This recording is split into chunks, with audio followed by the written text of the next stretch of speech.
সম্মানিত দর্শক এবং শ্রোতাবৃন্দ, আমি যশোরী আপনাদের সকলকে জানাই সালামুন আলাইকুম।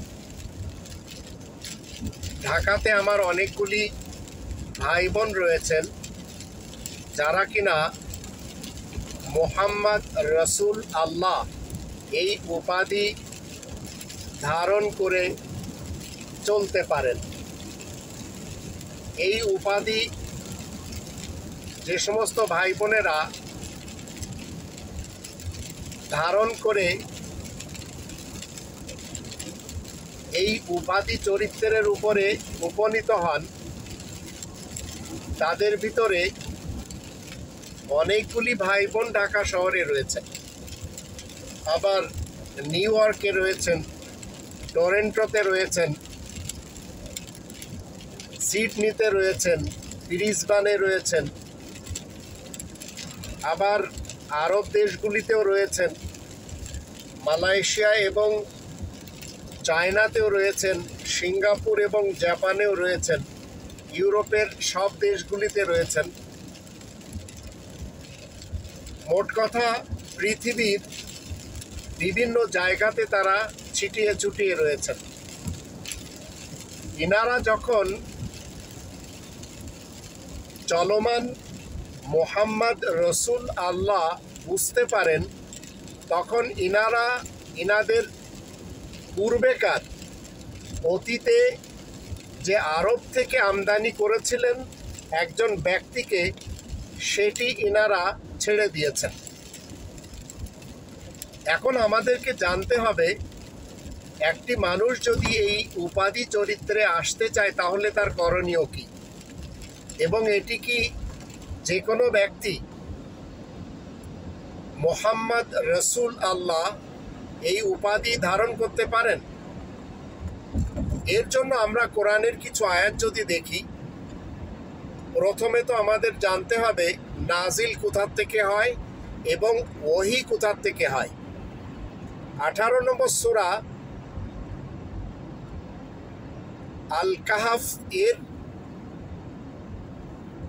আয়াত যখন আমরা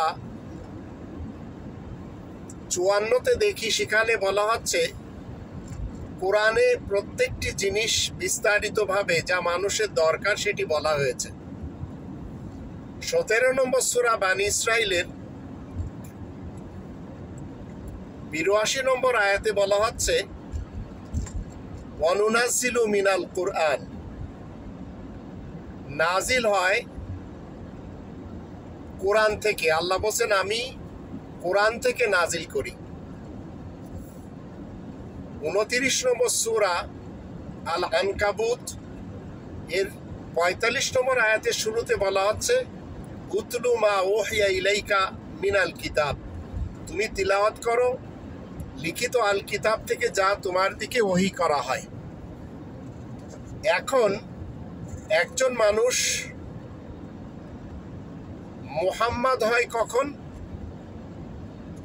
যখন তার কাছে কোরআন থেকে কোনো আয়াত নাজিল হয় আর সেটি সে প্রচার করে। 47 নম্বর সূরা মুহাম্মাদের 2 নম্বর আয়াতের মধ্যে বলা হচ্ছে ওয়াল্লাযীনা আমানু ওয়া আমিলুস সালিহাত ওয়া আমানু বিমা নুজ্জিলা আলা মুহাম্মাদ ওয়া হুয়াল হাক্কু মির রাব্বিহিম,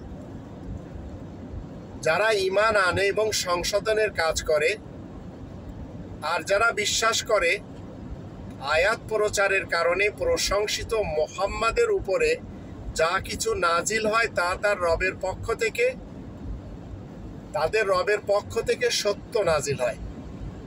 2 নম্বর সূরা আল বাকারার 147 আয়াতে বলা হচ্ছে আল হাক্কু মির রাব্বিকা ফালা তাকুনান্না মিনাল মুমতারিন, মহাসত্য তোমার রবের পক্ষ থেকে নাজিল হয়েছে, তোমার রবের পক্ষ থেকে এসেছে, তাই সন্দেহ পোষণকারীদের দলে শামিল হবে না। এখন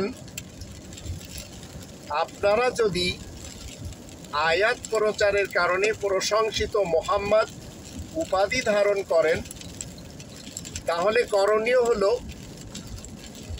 মুহাম্মদ হতে হলে আপনাকে আয়াত প্রচার করতে হবে, এবং আয়াত প্রচারের কারণে আপনি আল্লাহ তাআলার দৃষ্টিতে প্রশংসিত হবেন। আর সেটি আল্লাহ বলছেন 48 নম্বর সূরা আল ফাতহ এর 29 নম্বর আয়াতের শুরুতে, মুহাম্মাদুর রাসূলুল্লাহ, আয়াত প্রচারের কারণে প্রশংসিত উপাধি ধারণকারী মুহাম্মদ আল্লাহ তাআলার বার্তাবাহক রাসূল। ওয়াল্লাযীনা মাআহু আশিদ্দাউ আলাল কুফারি রুহামাউ বাইনাহুম, আর যারা তার সঙ্গী সাথী তারা নিজেদের মধ্যে বড়ই রহমদিল, এবং আয়াত গোপন করার কারণে যারা কাফের তাদের ব্যাপারে কোনো কম্প্রোমাইজ তারা করে না, কোনো তাদের ব্যাপারে নরমপনা দেখাতে পারে না, কঠোর হয়। তো আমার এই ভাই বোনগুলি যারা ঢাকাতে থাকেন বা অন্যান্য দেশের অন্যান্য শহরে থাকেন বা বাংলাদেশের আরও অন্যান্য শহরে থাকেন, ইনারা মোহাম্মদ রসুল আল্লাহ কখন হতে পারেন, এবং আপনারাও যদি হতে চান তাহলে কখন হতে পারবেন। মনে রাখবেন, এটি কোনো নাম নয়, এটি হচ্ছে উপাধি চরিত্র, এটা একটি পদবি, এটি একটি ডিগ্রি যা অর্জন করতে হয় আয়াত প্রচারের কারণে প্রশংসিত মুহাম্মদ হয়ে।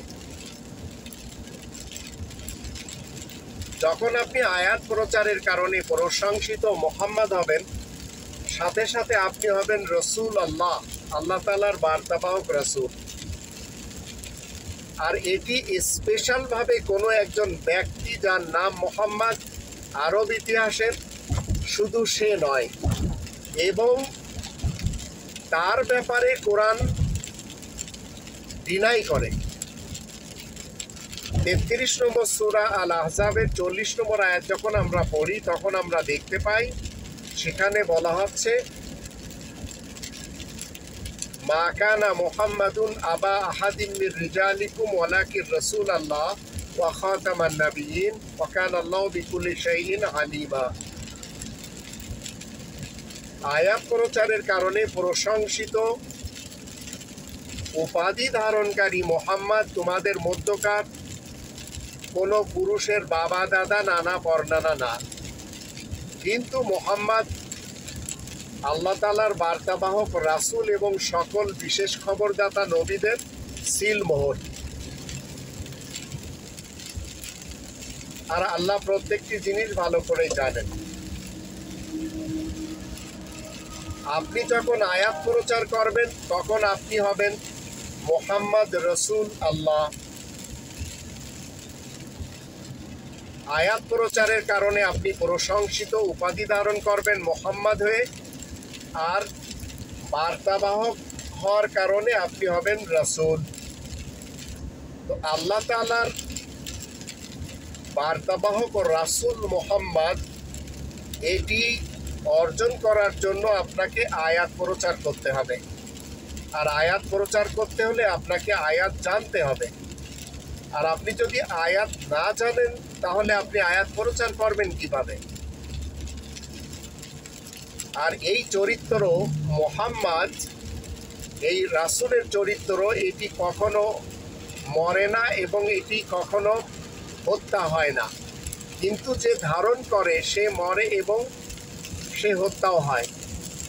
3 নম্বর সূরা আলে ইমরান এর 144 নম্বর আয়াতে বলা হচ্ছে, ওয়ামা মুহাম্মাদুন ইল্লা রাসূল কদ খালাত মিন ক্বাবলিহির রুসুল।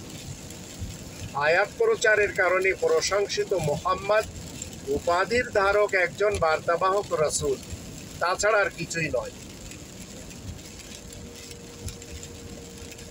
তার পূর্বে সকল এই উপাধি ধারক মুহাম্মদ রসুল অতীত হয়ে গেছে। আফাইম মাতা আও কুতিলা, যদি সে মারা যায় কিংবা হত্যা হয়, ইনকালাবতুম আলা আকাবিকুম, তাহলে তোমরা কি পিছনে ফিরে যাবে? ওয়ামান ইয়ানকালিব আলা আকিবাইহি ফালা ইয়াদুরুল্লাহ শাইআ, যদি কেউ পিছনে ফেরত যায় তাহলে সে আল্লাহ তাআলার কোনো ক্ষতি করতে পারবে না।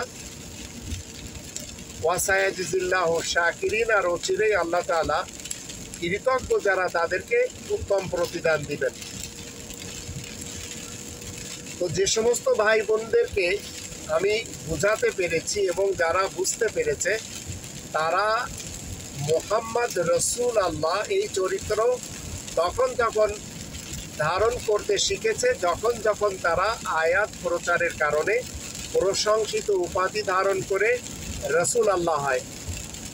তো আপনারা যারা রবের শান্তির রাজ্যে আমার এই ছোট্ট ভিডিওটি শুনলেন, আপনারাও ইচ্ছা করলে এই উপাধি ধারণ করতে পারবেন।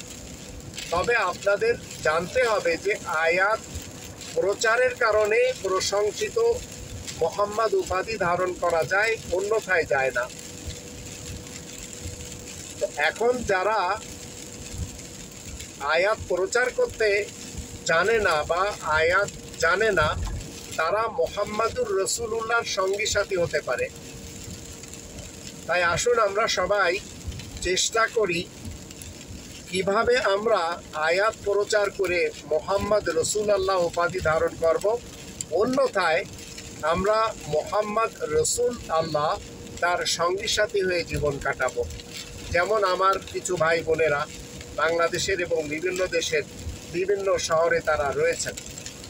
আল্লাহ আমাদের সবাইকে সেই তৌফিক দান করুন, আমরা যেন এই চরিত্রের উপরে এসে নিজেদের জীবন কাটিয়ে চলে যেতে পারি, আর আমরা পিছনের কোনো মোহাম্মদের দিকে যেন না তাকাই। সেই ইতিহাসের হোক অথবা ভারতের হোক কিংবা আরবের হোক, আমরা সেদিকে যেন একটু না তাকাই। আল্লাহ আমাদের সেই তৌফিক দান করুন।